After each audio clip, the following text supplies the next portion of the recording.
Garden നിറഞ്ഞ് എപ്പോഴും പൂക്കളുണ്ടാവണമെങ്കിൽ നടേണ്ട കുറച്ച് ചെടികളെ പരിചയപ്പെടുത്തുകയാണ് ഇന്നത്തെ വീഡിയോയിലൂടെ. ഏത് സീസണിലും നിറഞ്ഞ് പൂക്കളുണ്ടാവുന്ന പെൻഡസ് എന്ന ചെടിയാണിത്. ഗാർഡനിൽ നിറയെ ബട്ടർഫ്ലൈസ് വരണമെന്ന് ആഗ്രഹിക്കുന്നവർ തീർച്ചയായിട്ടും നടേണ്ട ഒരു ചെടിയാണ് പെൻഡസ്. ബട്ടർഫ്ലൈസ് മാത്രമല്ല, ഹമ്മിങ് ബേർഡ്സും ബീസും ഒക്കെ വരും. എൻ്റെ കയ്യിലുള്ള പെൻഡസൊക്കെ നാടൻ വെറൈറ്റിയാണ്. അത് നീണ്ടുപോകും. അപ്പം നമുക്കിതിനെ വെട്ടി ഒതുക്കി വളർത്തിയെടുക്കാം. ഇതിൻ്റെ ഹൈബ്രിഡ് വെറൈറ്റിയിൽ ഒരുപാട് നല്ല കളേഴ്സൊക്കെ വരുന്നുണ്ട്. അധികം കീടശല്യം ഒന്നും ഇല്ലാത്തൊരു ലോ മെയിൻ്റനൻസ് പ്ലാന്റ് ആണിത്. ആവശ്യത്തിന് വെള്ളവും നല്ല സൺലൈറ്റും നീർവാർച്ചയുള്ള മണ്ണും ഇതിനാവശ്യമാണ്. പൂക്കൾ ഉണ്ടായിക്കഴിഞ്ഞാൽ സ്റ്റെം എൻഡ് ഒന്ന് ട്രിം ചെയ്ത് കൊടുക്കുക. അങ്ങനെയാണെങ്കിൽ നിറയെ പൂക്കൾ വീണ്ടും വരും. ടൊറേന എന്ന പേരുള്ള ഒരു ചെടിയാണിത്. നടുമ്പോൾ തന്നെ ആവശ്യത്തിന് വളം ചേർത്ത് കൊടുക്കുക. ഒരു പോട്ടിൽ തന്നെ നിറയെ ചെടികൾ വെച്ച് പിടിപ്പിക്കുന്നതാണ് കാണാൻ ഭംഗി. സെപ്പറേറ്റ് ചെയ്ത് വളർത്തുന്നതിനെ കഴിഞ്ഞു. മഴ സമയമായാൽ ഇതിൻ്റെ തൈകൾ തനിയെ മുളച്ച് വരും. അപ്പം നമുക്കിതിൻ്റെ ഡിഫറെൻറ്റ് കളേഴ്സും കിട്ടും. അതുകൊണ്ട് നമുക്ക് പോട്ടിൽ ഒരു കളറായാലും വിഷമിക്കേണ്ട, തനിയെ നമുക്ക് പല കളറും ലഭിക്കും.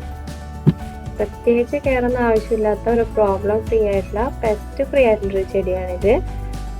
നമുക്ക് സോയിൽ ഡ്രൈ ആവാതെ ആവശ്യത്തിന് നനവ് കൊടുത്ത് വളർത്താം. അതുപോലെ പാർഷ്യൽ ഷെയ്ഡിലും ഹോട്ട് കണ്ടീഷനിലും ഒക്കെ വളരുന്നൊരു ചെടിയാണ്. നമ്മൾ ഒരിക്കലും നിരാശപ്പെടുത്താതെ പൂക്കൾ തന്നുകൊണ്ടേയിരിക്കുന്നൊരു ഫ്ലോറിംഗ് പ്ലാന്റ് ആണ് ടൊറേനിയ. അടുത്തതായിട്ട് പറയുന്നത് ഗോംഫ്രീനിയ അല്ലെങ്കിൽ വാടാമല്ലി എന്നൊക്കെ പറയുന്ന ചെടിയാണ്. ഈ ചെടിയുടെ കെയറിനെ പറ്റി എന്ത് പറയാനല്ലേ, എല്ലാവിടെയും നിറഞ്ഞ് പൂക്കൾ ഉണ്ടാകുന്ന ഒരു ചെടിയാണ് വാടാമല്ലി. സാധാരണ ഈ മജന്ത കളറിലാണ് കാണുന്നതെങ്കിലും ഇപ്പോൾ അതിൻ്റെ വൈറ്റും ബേബി പിങ്ക് കളറും ഒക്കെ കോമൺ ആയിട്ട് വരുന്നുണ്ട്. പിന്നെ റെഡ് കളറിൻ്റെ ഒക്കെ പിക്ചേഴ്സ് കണ്ടിട്ടുണ്ട്, ഇതുവരെ നേരിട്ട് കണ്ടിട്ടില്ല. ഇത് അടുത്ത ചെടിയാണ്. അതാണ് വിങ്ക അല്ലെങ്കിൽ ഉഷമലരി, നിത്യകല്യാണി എന്നൊക്കെ പറയുന്ന ചെടിയാണ്. ഈ ചെടി ഞാൻ ഇവിടെ ഹാങ്ങിങ് പോട്ടിലാണ് വെച്ചിട്ടുള്ളത്. അത് ഒരു കെട്ടുകമ്പി വെച്ച് വളച്ച് എടുത്തിരിക്കാനേക്ക് സൂക്ഷിച്ചു നോക്കിയാൽ മനസ്സിലാവും.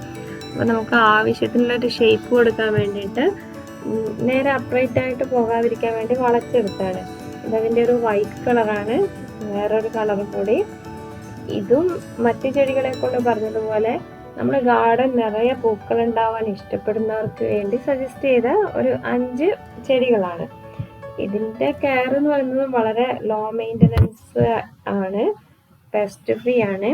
ചിലപ്പോൾ മാത്രം ഇതിൻ്റെ കമ്പ് ഫംഗസ് ഇൻഫെക്ഷനിൽ ഉണങ്ങി വരുന്നത് കാണാം. അപ്പോൾ എവിടെ നിന്നാണോ ഇൻഫെക്ഷൻ സ്റ്റാർട്ട് ചെയ്യുന്നത് അവിടെ വെച്ച് കട്ട് ചെയ്ത് കൊടുക്കുക. ഒരുപാട് പൂക്കൾ ഉണ്ടാവാൻ വേണ്ടി പിഞ്ച് ഓഫ് ചെയ്ത് ബുഷിയാക്കി നിലനിർത്താം. അല്ലെങ്കിൽ നമുക്ക് ഹാങ്ങിങ് ചെയ്യാം. ബട്ടർഫ്ലൈസിനെയും ബീസിനെയും അട്രാക്ട് ചെയ്ത് ഗാർഡൻ ലൈവാക്കുന്ന മറ്റൊരു ചെടിയാണ് മാരിഗോൾഡ്. ഇത് ഗാർഡനിലല്ല വെച്ച് പിടിപ്പിച്ചത്, പച്ചക്കറിത്തോട്ടമുണ്ട്, ഒരു ചെറിയ പച്ചക്കറിത്തോട്ടം. അതിൻ്റെ ചുറ്റുവട്ടത്താണ് ഈ മാരിഗോൾഡ് വെച്ചിട്ടുള്ളത്. അത് പെസ്റ്റിനെയൊക്കെ അട്രാക്ട് ചെയ്തിട്ട് നമ്മുടെ വെജിറ്റബിൾസിനെ പ്രൊട്ടക്റ്റ് ചെയ്യുന്നുള്ളത് കൊണ്ടാണ് ഇതിന് ചുറ്റും ഈ മാരിഗോൾഡ് വെച്ചിരിക്കുന്നത്.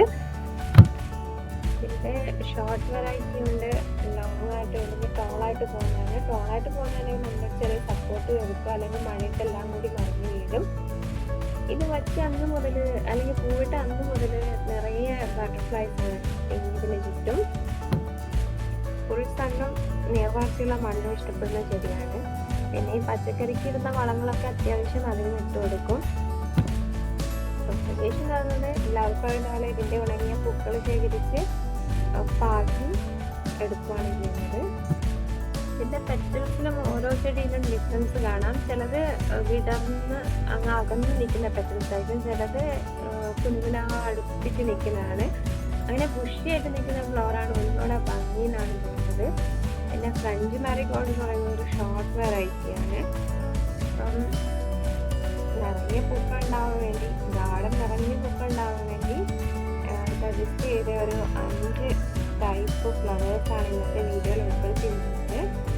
അപ്പോൾ ഹാപ്പി ഗാർഡനിങ്.